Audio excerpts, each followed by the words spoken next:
they were here. They built cities that touched the sky, wrote languages no one alive can read, and sailed seas we have only just begun to map. And then, without warning, without farewell, they were gone. What swallowed them? What silenced them? And what are the ruins whispering to us right now? If only we would listen. If this kind of journey through the forgotten corridors of history moves something in you, and it will share it with someone who deserves to wonder. Like it, subscribe, and pass it forward. Because the stories you are about to encounter are not just the past. They are a mirror held up to our own fragile present. There is a particular kind of silence that settles over a place after its people have gone. It is not the silence of emptiness. It is something heavier. The silence of things that once mattered enormously, now dissolved into grass and sediment and ocean. Stand at the edge of a fjord in Greenland on a gray afternoon, and you will feel it. The wind comes off the ice in long, slow exhales, and if you listen carefully, you might almost hear something underneath it. The echo of axes splitting driftwood, children calling across a frozen field. The low creak of a longhouse roof under the weight of a Norse winter. The Norse settlers who arrived in Greenland around 985 AD did not come to die. They came because Eric the Red had seen something in those southwestern coastal valleys. Patches of green in summer, soil that could yield, fjords that could shelter.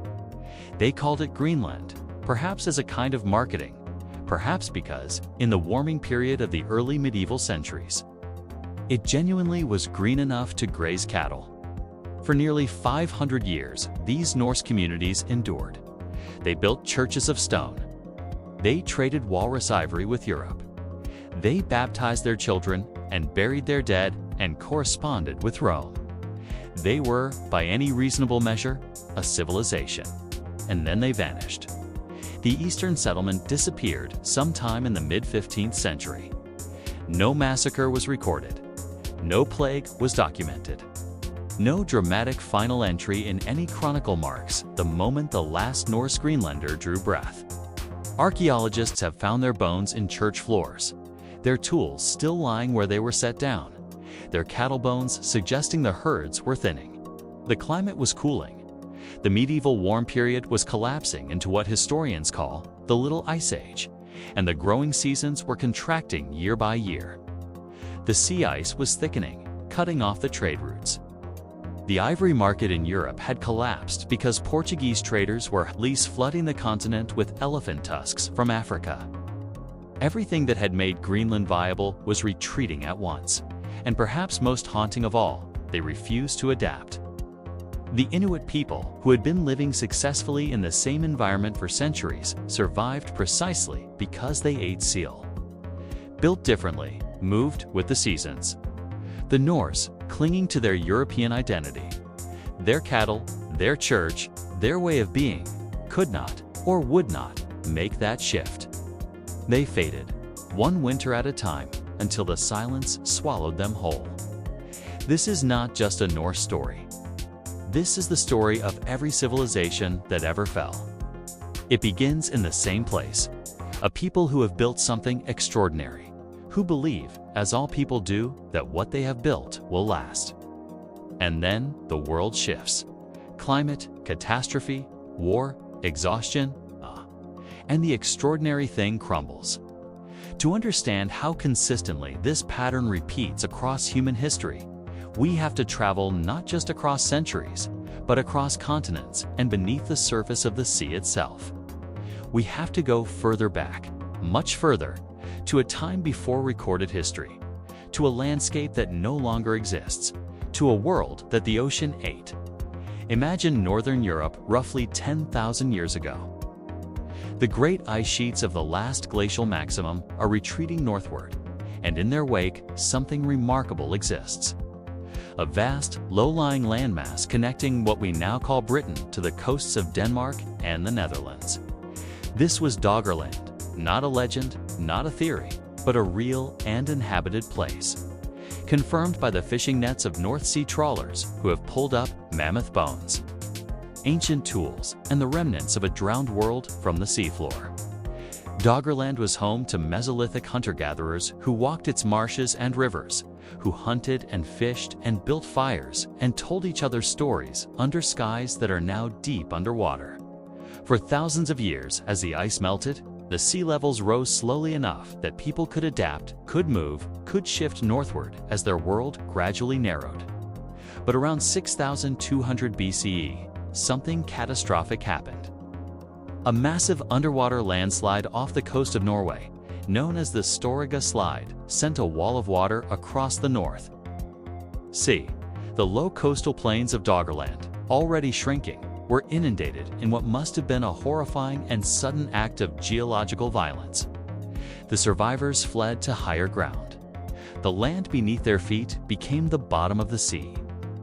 The people scattered into what would become the British Isles and continental Europe, carrying with them no writing, no monuments, only memory, and even that faded within generations. What Doggerland tells us is ancient and important. The sea does not negotiate. When it rises, it rises.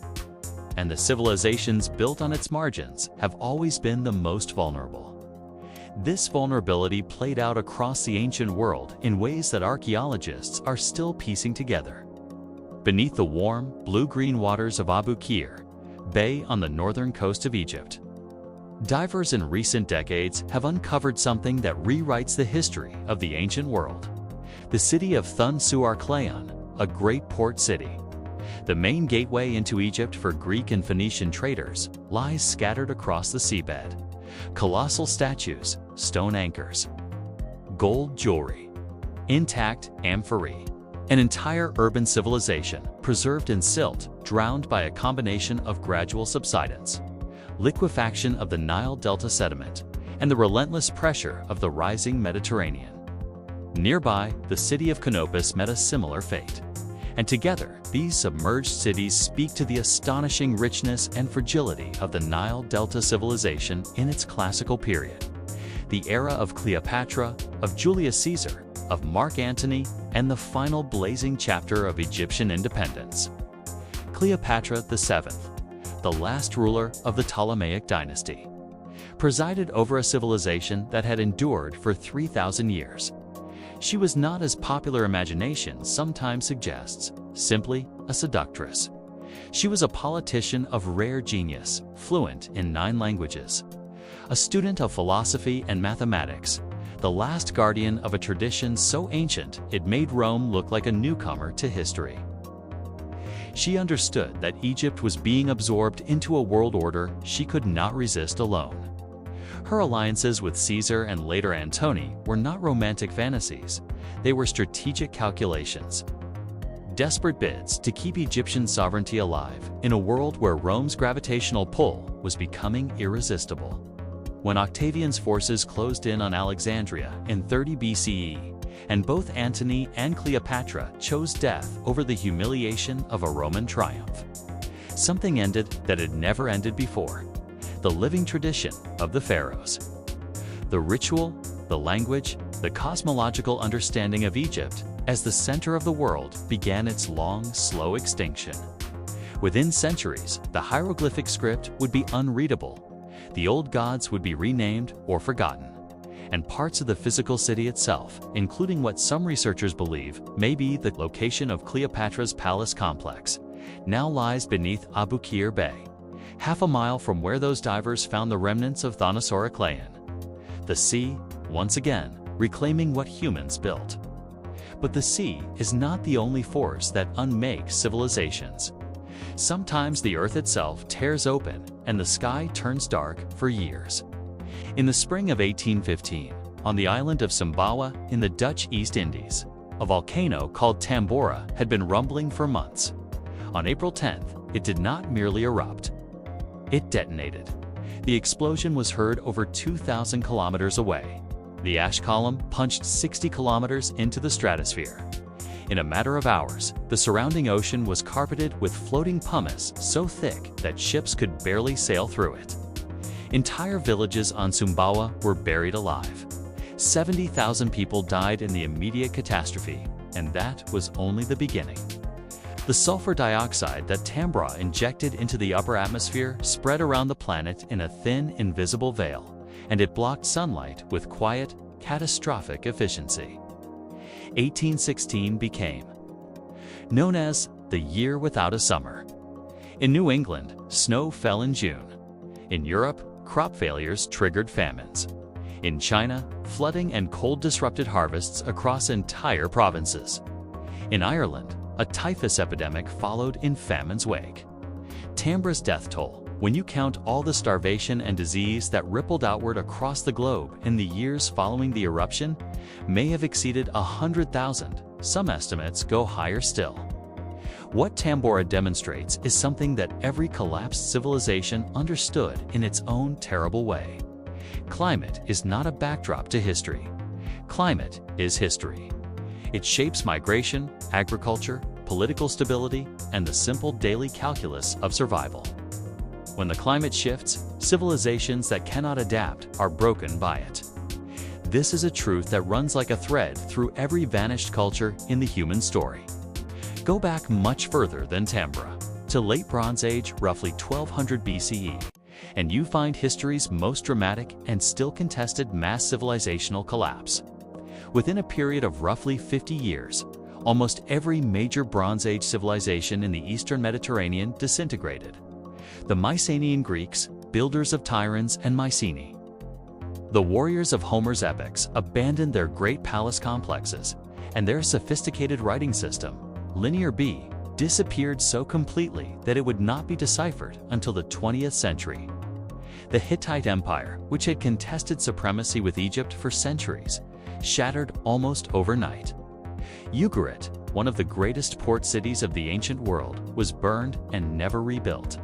Cyprus was devastated. Egypt survived, but was diminished, battered by wave after wave of the mysterious sea peoples, raiders, or refugees. No one is entirely sure who struck its coastlines with desperate ferocity. What caused the Bronze Age collapse? Historians have argued about this for decades. Evidence points in multiple directions simultaneously. Drought, recorded in pollen records, and the desperate letters of kings pleading for grain shipments. Earthquakes, which damaged multiple sites, internal rebellions. The disruption of the finely tuned long-distance trade networks on which Bronze Age economies depended. When tin from Afghanistan could no longer reach the smelters of Greece. When the system of palace-controlled redistribution broke down. When drought killed harvests across the region at the same time, the civilizations fell not one by one but together, like a constellation of dominoes laid out across the ancient world. It is a warning written in stone and ash about the dangers of interconnection without resilience, about what happens when a system becomes so complex and so interdependent that a single failure can cascade into total collapse. On the other side of the world, a civilization had been quietly building something extraordinary for over 2,000 years before the Bronze Age warriors ever drew their swords. The Indus Valley Civilization, centered on cities like Mohenjo-Daro and Harappa in what is now Pakistan and northwestern India, was in many ways the most advanced urban civilization of its era. Its cities were laid out on grids, had standardized weights and measures, suggesting sophisticated trade.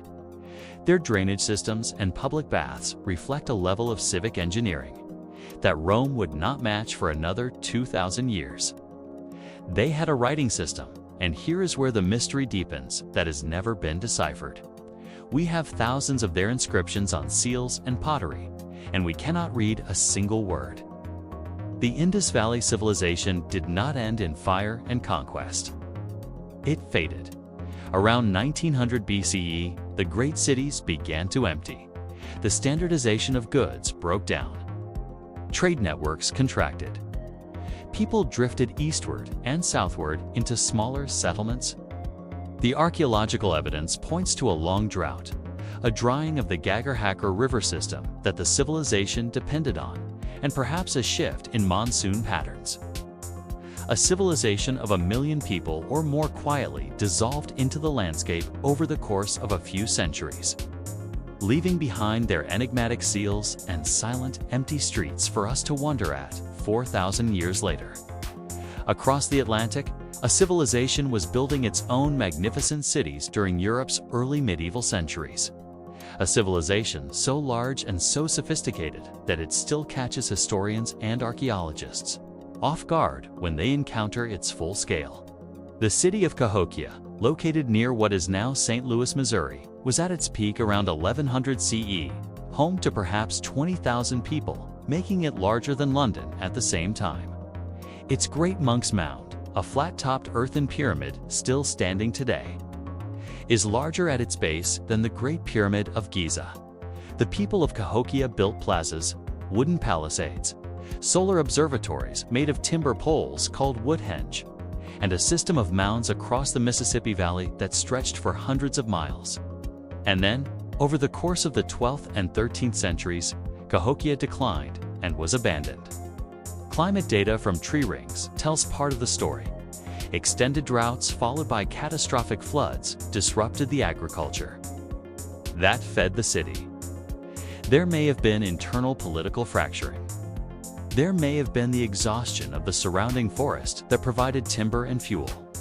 Whatever the combination of causes, by the time European explorers arrived in the Mississippi Valley centuries later, Cahokia was already a memory. Grass-covered mounds that the newcomers initially struggled to believe were human-made. The people of the Mississippian culture who built Cahokia did not leave a written record. Neither did the ancient Norse of the far north. Those pre-Viking cultures of Scandinavia and the Baltic who shaped European prehistory in ways that are still being understood.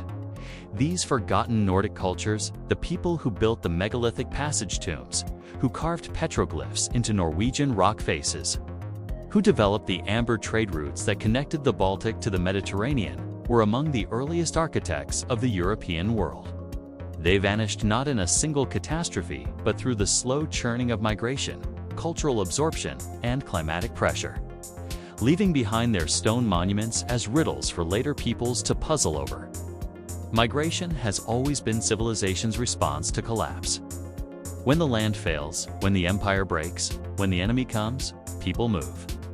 And no migration in European history is more shrouded in mystery than that of the Magyars, the ancestors of modern Hungarians who emerged seemingly from nowhere into the Carpathian Basin in 895 CE and built a kingdom that endures to this day. The Magyars came from the east, from a homeland scholars call Magna Hungaria, somewhere in the region between the Ural Mountains and the Caspian Sea. But the precise location of that original homeland, the route of their migration, the nature of the culture they left behind, these remain subjects of active and sometimes passionate scholarly debate. They carried with them a language unlike any of their neighbors, a shamanistic spiritual tradition, and a horsemanship so formidable that their raids terrified European kingdoms from the Atlantic to the Adriatic.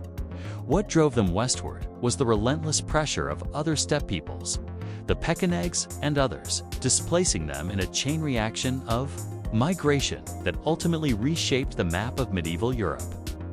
This cascading displacement, people pressing against people, each migration triggered by a collapse or catastrophe somewhere further east or north, is one of the great recurring engines of history, to us happening on every continent simultaneously, in different scales and rhythms, connecting civilizations through the invisible threads of shared planetary pressure. In the high Andes, long before the Inca, a civilization called Tiwanaku had built a sacred city on the southern shore of Lake Titicaca at an elevation of nearly 3,800 meters above sea level. In the thin air of the Altiplano, the Tiwanaku people created massive stone temples aligned with astronomical precision, carved monolithic gateway structures, and developed one of the most sophisticated high-altitude agricultural systems in human history, raised field systems called suka kalas, which managed water and temperature to grow food in an environment that should, by rights, have been too cold and too harsh for intensive farming. At its peak, the Tiwanaku Empire extended its influence across much of the central Andes and beyond. And then, around 1000 CE, the climate of the Andes shifted. A prolonged drought lasting decades drained Lake Titicaca and destroyed the water management systems that Tiwanaku agriculture depended on. The population scattered. The great ceremonial center was gradually abandoned. The knowledge of how to build and maintain the raised field systems was lost, forgotten so completely that when modern agricultural scientists rediscovered the Suka Kalas in the 20th century and rebuilt them as an experiment, the local indigenous communities had no memory of their ancient function. A civilization's most vital technology, the technology that had made survival possible in one of the harshest environments on Earth, had been erased from human knowledge entirely. Not every civilization vanished as slowly as Tiwanaku. Some were erased in a single geological instant, or as close to an instant as geology allows, on the island of Santorini in the Aegean Sea. Around 1600 BCE, an Aegean Bronze Age society was flourishing in the town now called Akrotiri. The people of Akrotiri lived in multi-story buildings with sophisticated fresco paintings, paintings that show blue monkeys, which do not exist in the Aegean, suggesting trade connections with Egypt or Africa. They had indoor plumbing. They had advanced pottery. They were, by the standards of their era, cosmopolitan and prosperous. The Minoan-linked volcano beneath Santorini Thera gave them enough warning to evacuate. No human skeletons have been found at Akrotiri, suggesting the residents managed to flee before the final catastrophe. But their city, their frescoes, their pottery, their everyday objects, all of it was sealed beneath meters of volcanic ash in one of the largest eruptions in human history. The eruption may have weakened Minoan civilization on Crete, triggering its decline. It certainly reshaped the Aegean world. And for 35 centuries, Akrotiri slept beneath the pumice, perfectly preserved, waiting a frozen moment of a civilization that had, in the space of a geological afternoon, ceased to exist. The story of people building magnificently in the shadow of catastrophe runs through all of human history. But perhaps nowhere is it more dramatically illustrated than in the jungles of Central America, where the Maya built one of the most extraordinary civilizations the world has ever seen. The classic Maya, at their peak between roughly 250 and 900 CE, built cities of staggering sophistication. Tikal, Palenque, Copan, Caracal. These were not primitive settlements, but complex urban centers with populations in the hundreds of thousands, with astronomers who could predict eclipses centuries in advance, with mathematicians who independently invented the concept of zero, with artists whose jade and stone carvings rival anything produced in the ancient world. The collapse of the classic Maya civilization in the southern lowlands between roughly 800 and Ocello days, one of archaeology's great puzzles. It was not a single event, but a cascading failure across dozens of independent city-states. Drought, confirmed by sediment cores from lake beds across the region, played a major role. The Maya heartland became progressively drier during the period of collapse, and the Maya, dependent on seasonal rainfall and sophisticated water management, were catastrophically vulnerable. But drought alone does not explain everything. Warfare between city-states intensified precisely during the collapse period. Inscriptions celebrating military victories multiply even as populations were clearly declining. It is as if the Maya kingdoms, feeling the pressure of climate stress, turned on each other with increasing ferocity, accelerating a collapse that might otherwise have been survived. The jungle swallowed the great cities within generations. By the time Spanish conquistadors arrived in the Yucatan in the 16th century, the southern lowland cities had been ruins for 600 years, their pyramids draped in vegetation so thick that they looked like natural hills. The Maya themselves survived and still survive. Their descendants number in the millions. But the specific urban civilization of the classic period, with its great kings and its sophisticated calendar and its ritual ball courts, had vanished into the canopy. And in the other direction from the Maya, across the Pacific and through the archipelagos of Southeast Asia, another great empire was building its own extraordinary monument to human ambition and setting the stage for its own long, slow collapse. The Khmer Empire, centered on the city of Angkor in what is now Cambodia, was at its peak in the 12th and 13th centuries, the largest pre-industrial city on Earth. Angkor Wat, built as a temple mountain representing the Hindu cosmos, is the largest religious structure ever constructed, a fact that still stuns visitors who see it rising out of the jungle. At its height, Angkor supported a population of perhaps 1 million people across a metropolitan area of nearly 1,000 square kilometers, fed by one of the most sophisticated hydraulic engineering systems in ancient history, a network of reservoirs, canals, and moats that captured and redistributed the monsoon rains across the dry season. The decline of Angkor came from multiple directions at once. Extended droughts revealed by tree ring data damaged the hydraulic system that was the empire's agricultural foundation. Military pressure from the rising Thai kingdoms of Ayutthaya led to the sack of Angkor in 1431, and the shift of trade toward maritime routes along the coast may have undermined the economic rationale for maintaining such a large inland capital. The elite gradually relocated to the south, near what is now Phnom Penh. The hydraulic system, without the labor and administrative capacity to maintain it, silted up and failed. The jungle moved in.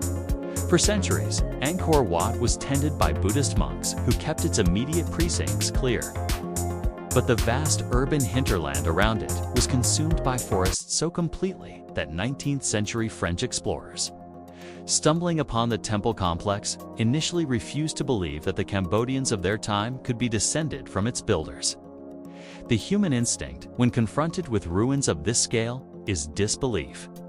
We find it genuinely difficult to accept that people capable of building Angkor Wat or Cahokia's Monk's Mound or Tiwanaku's Gateway of the Sun could have simply stopped. That the knowledge, the organization, will required to build such things could have dissolved back into the landscape like morning mist. And yet it happened, again and again, across every continent, across every era. The ruins are not exceptions to human history. They are its most consistent lesson. Consider the cliff dwellers, those extraordinary communities, who built their homes and cities into the sheer faces of canyon walls across the American Southwest, in the Mesa Verde region of Colorado, in Canyon de Chelly in Arizona, in the deep gorges of the Colorado Plateau. The ancestral Pueblones, ancestors of modern Pueblo peoples, constructed multi-story apartment complexes into the overhanging cliff faces with engineering precision that still impresses structural architects today.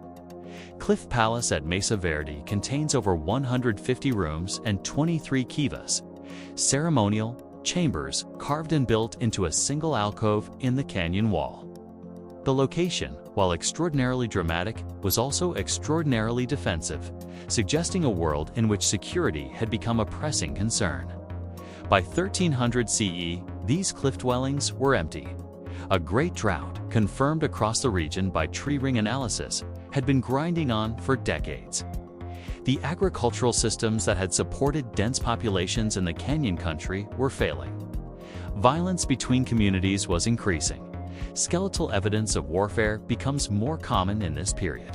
And then people simply left, moving southward and eastward, dispersing into the communities that would become the historic Pueblo peoples encountered by Spanish explorers in the 16th century. They did not vanish, they relocated. But the cliff cities they left behind, so perfectly preserved in the dry desert air, that visitors today sometimes expect to see smoke rising from the hearths, stand as monuments to a specific way of life that ended as completely as if it had never been. Everywhere you look in the deep past, the same pattern resolves itself from the noise of history. A civilization builds, it grows complex, grows dependent on specific conditions, a reliable river, a stable climate, a trade network, a political structure. And then one of those conditions changes. A river shifts course. A drought extends beyond what the stored grain can survive. A trade network is disrupted by war or plague or the rise of a competitor. A volcanic winter descends. An ocean rises.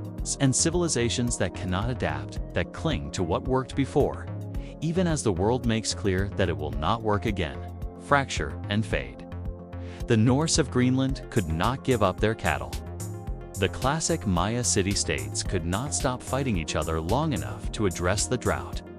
The Indus Valley people could not follow the rivers that were retreating from their great cities. The Bronze Age palace economies could not survive the disruption of the trade networks they had been built around. Even Cleopatra, for all her brilliance, could not find a political formula that would preserve Egyptian independence against the overwhelming force of Roman expansion. They all tried, in their own ways, to hold on to what they had built, and the world moved on without them.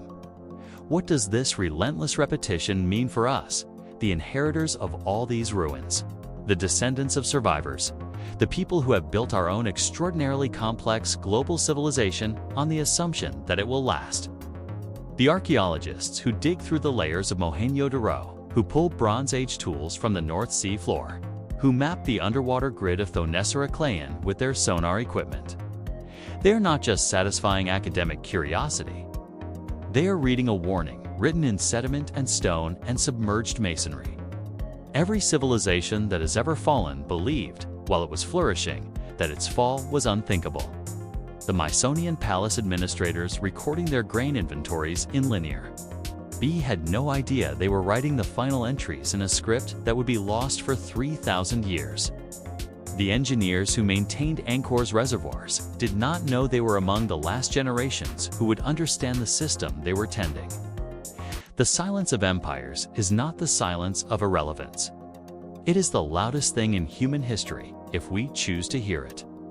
These vanished civilizations did not fail because they were primitive or foolish or less capable than we are. They failed because the world is dynamic and brutal and indifferent to the elegance of what any given generation has built. They failed because complexity without resilience is fragility wearing the mask of strength. They failed because the signals of approaching collapse were visible long before the collapse itself in the thinning cattle herds of Greenland, in the lengthening droughts of the Yucatan, in the silting reservoirs of Angkor, and the people reading. Those signals often lacked either the knowledge or the political will to change course in time. The ruins ask us a question. They ask it across thousands of years in dozens of languages we can and cannot read. From the bottom of seas and the walls of canyons and the grass-covered mounds of the Mississippi Valley, they ask, will you be different? Will you read the signals we could not read or would not read in time? Will the archaeologists of 5,000 years from now find the ruins of your cities and wonder, as you wonder about ours, what went wrong, what the people saw, what they chose not to see, and what they left behind for the earth to slowly, patiently reclaim? Every civilization that has ever vanished believed it was the exception. The evidence, laid out across the full sweep of human history, suggests otherwise. But perhaps that is the gift hidden inside the ruins, not despair, but urgency.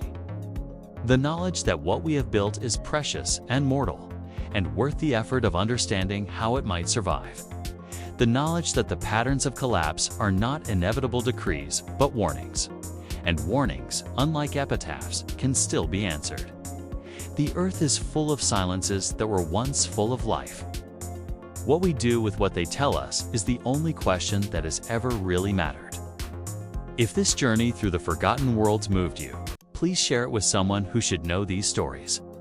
Like, subscribe, and help keep these voices from the deep past alive, because understanding where we have been is the only honest way to understand where we are going. Disclaimer: this narrative is produced for educational and documentary storytelling purposes. It is based on established historical scholarship, archaeological findings, peer-reviewed research, and information in the public domain, where the historical or archaeological record is incomplete. Narrative interpretation and speculative reconstruction have been employed to create a coherent and engaging story. Individual scholars and researchers may hold differing interpretations of the events, causes, and timelines described.